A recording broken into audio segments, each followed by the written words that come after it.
Un cours en miracle, version intégrale, 70, chapitre 9.4.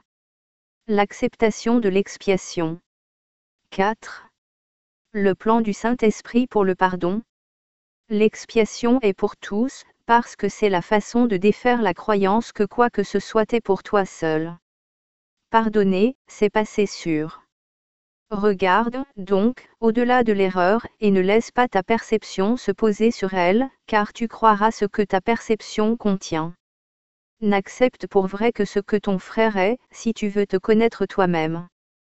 Perçois ce qu'il n'est pas et tu ne peux pas connaître ce que tu es, parce que tu le vois faussement. Souviens-toi toujours que votre identité est partagée, et que son partage est sa réalité. Tu as un rôle à jouer dans l'expiation, mais le plan de l'expiation est au-delà de ta portée. Tu ne comprends pas comment passer sur l'erreur, sinon tu n'en ferais pas. Ce ne serait qu'une erreur de plus de croire soit que tu n'en fais pas, soit que tu peux les corriger sans l'aide d'un guide en correction. Et si tu ne suis pas ce guide, tes erreurs ne seront pas corrigées. Le plan n'est pas le tien à cause de tes idées limitées sur ce que tu es. C'est de ce sentiment de limitation que viennent toutes les erreurs. La façon de les défaire n'est donc pas de toi mais pour toi.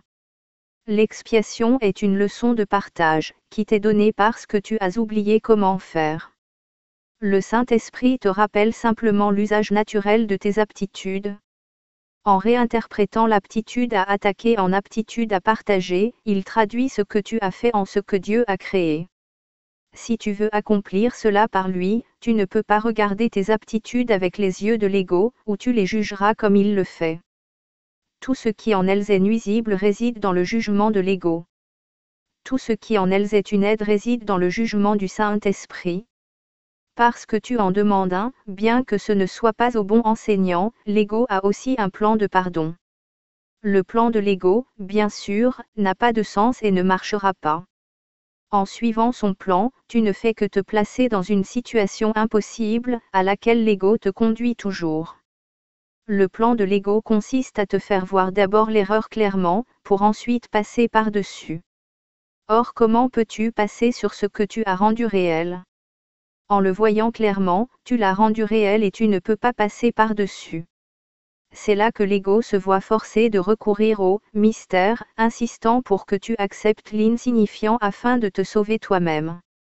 Beaucoup ont essayé de faire cela en mon nom, oubliant que mes paroles sont pleines de sens parce qu'elles viennent de Dieu.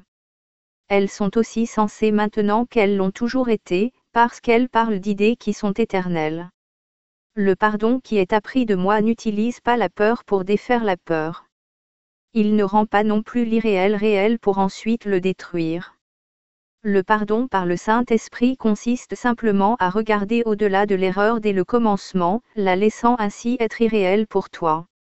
Ne laisse aucune croyance en sa réalité entrer dans ton esprit, sinon tu croiras aussi que tu dois défaire ce que tu as fait pour être pardonné. Ce qui n'a pas d'effet n'existe pas, et pour le Saint-Esprit les effets de l'erreur sont inexistants. En annulant sans cesse et avec constance tous ces effets, partout et sous tous les rapports, il enseigne que l'ego n'existe pas et le prouve.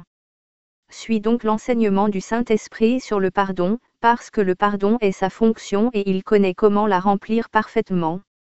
C'est ce que je pensais quand j'ai dit que les miracles sont naturels, et que lorsqu'ils ne se produisent pas quelque chose ne va pas. Les miracles sont simplement le signe que tu désires suivre le plan du Saint-Esprit pour le salut, tout en reconnaissant que tu ne comprends pas ce que c'est. Son travail n'est pas ta fonction, et à moins que tu n'acceptes cela, tu ne peux pas apprendre ce qu'est ta fonction. La confusion des fonctions est tellement typique de l'ego qu'elle devrait maintenant être assez familière. L'ego croit que toutes les fonctions lui appartiennent, bien qu'il n'ait aucune idée de ce qu'elles sont. C'est plus qu'une simple confusion. C'est une combinaison particulièrement dangereuse de grandiosité et de confusion qui rend l'ego susceptible d'attaquer n'importe qui et n'importe quoi sans aucune raison. C'est exactement ce que fait l'ego. Il est imprévisible dans ses réactions, parce qu'il n'a aucune idée de ce qu'il perçoit. Si tu n'as aucune idée de ce qui arrive, à quel point peux-tu t'attendre à réagir de manière appropriée ? Tu pourrais te demander, peu importe comment tu t'expliques la réaction, si le caractère imprévisible de l'ego le place dans une bonne position pour te servir de guide. Laisse-moi répéter que les qualifications de l'ego comme guide sont singulièrement regrettables, et qu'il est un choix remarquablement mauvais comme enseignant du salut. Quiconque choisit un guide totalement insane doit être lui-même totalement insane. Il n'est pas vrai non plus que tu ne te rends pas compte que le guide est insane. Tu t'en rends compte parce que je m'en rends compte, et tu en as jugé selon les mêmes critères que moi. L'ego vit littéralement sur du temps emprunté, et ses jours sont comptés. Ne crains pas le jugement dernier, fais-lui plutôt bon accueil et n'attends pas, car le temps de l'ego est emprunté à ton éternité. C'est le second avènement, qui fut fait pour toi comme le premier fut créé. Le second avènement est simplement le retour du sens. Cela peut-il être apeurant? Qu'y a-t-il d'apeurant, sinon le fantasme, et qui se tourne vers les fantasmes à moins d'avoir perdu espoir de trouver satisfaction dans la réalité? Or il est certain que tu ne trouveras jamais satisfaction dans les fantasmes, ainsi ton seul espoir est de changer d'esprit sur la réalité. Dieu ne peut avoir raison que si est erronée la décision voulant que la réalité soit apeurante. Et je t'assure que Dieu a raison. Réjouis-toi, donc, d'avoir fait erreur, mais c'était seulement parce que tu ne savais pas qui tu étais. Si tu l'avais su, tu n'aurais pas plus pu faire erreur que Dieu. L'impossible ne peut arriver que dans le fantasme. Quand tu cherches la réalité dans les fantasmes, tu ne la trouves pas.